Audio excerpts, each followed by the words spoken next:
Saya Ersbun Arif bersama dengan Bung Rocky Gerung dari Rocky Gerung Official Forum News Network. Bung Rocky, ini pertanda buruk bagi kabinet Pak Prabowo, maksud saya mau Pak Jokowi melulu.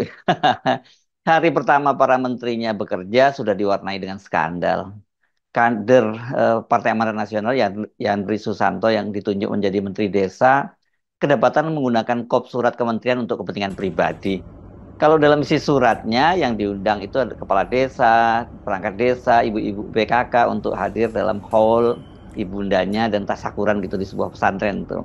Dan ini oleh netizen dicurigai bahwa dalam rangka penggalangan karena istrinya itu maju menjadi salah satu kandidat pada pilkada Bupati di Serang.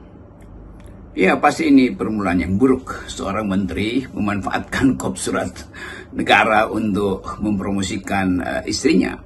Dan walaupun ada tafsir macam-macam bahwa itu mungkin kekurangan pengetahuan tentang administrasi bernegara atau di dalamnya memang ada orang lain yang memanfaatkan. Tetapi kalau ada tanda tangan menteri untuk acara yang sangat privat dan terhubung akhirnya dengan kepentingan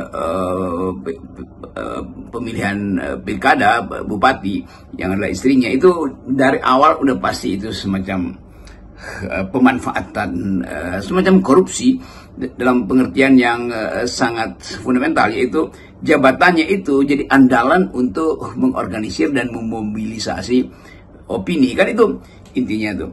Jadi Pak Prabowo memulai sesuatu dengan contoh dari anggota kabinetnya yang buruk itu. Dan kita tidak mungkin lagi untuk mengatakan bahwa ini adalah kekeliruan. Jadi dalam etika, begitu ada sesuatu yang di awal sudah buruk, maka kelihatannya produk lanjutannya juga buruk tuh. Dan itu yang menyebabkan dari awal kita memberi semacam sinyal bahwa konflik of interest pasti terjadi. Jadi kedudukan menteri itu akhirnya jadi kedudukan yang sifatnya pragmatis kan. Jadi apa yang bisa menguntungkan atau mengenakkan keluarganya itu yang akan dijadikan utama. Jadi sekali lagi kita mulai melihat bahwa public ethics itu gagal.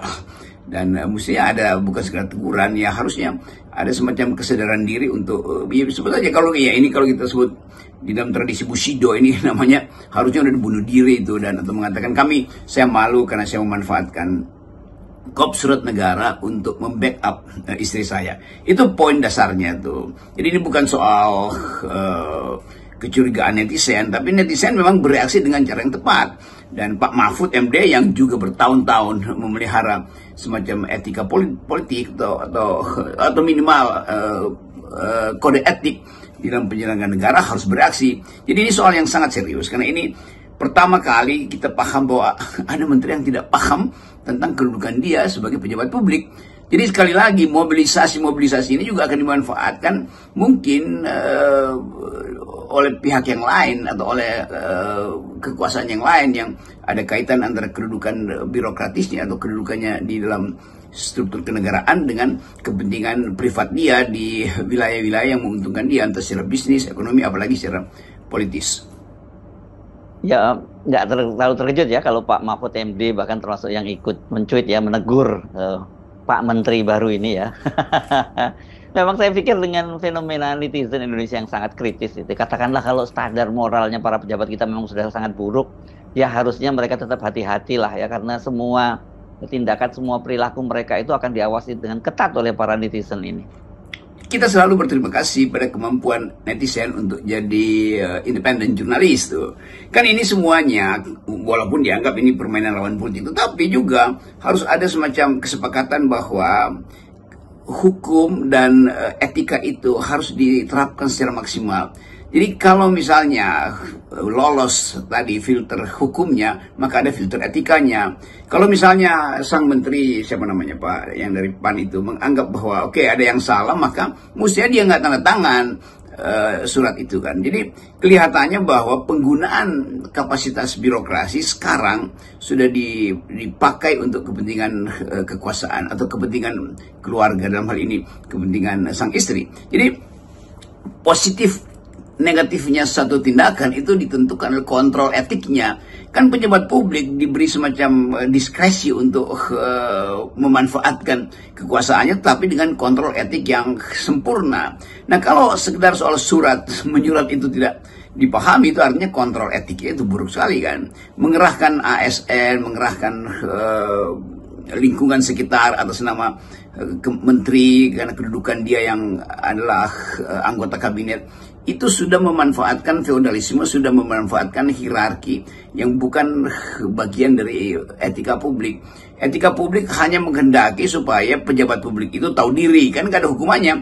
Tetapi ketahuan dirian itu yang memungkinkan seseorang mengundurkan diri justru karena dianggap, wah, saya memang belum pantas untuk memegang jabatan publik karena di kepala saya masih banyak sekali kepentingan privat. Dan itu juga pelajaran buat menteri-menteri yang lain untuk mulai mengendalikan diri. Kan Pak Prabowo sendiri yang mengancam bahkan bahwa jangan sekali-sekali memakai fasilitas negara untuk kepentingan pribadi. Jangan sekali-sekali memakai anggaran termasuk membeli kop surat untuk mencetak undangan atas dasar perintah untuk mengumpulkan orang bukan karena kepentingan negara.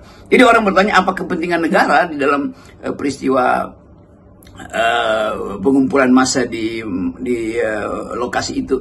Kan itu pertanyaan publik utama tuh. Nanti mau dijawab dengan cara apa? Itu udah berlangsung dan satu jawaban adalah mengundurkan diri. Jadi etika itu justru akan mengembalikan marwah dari kabinet.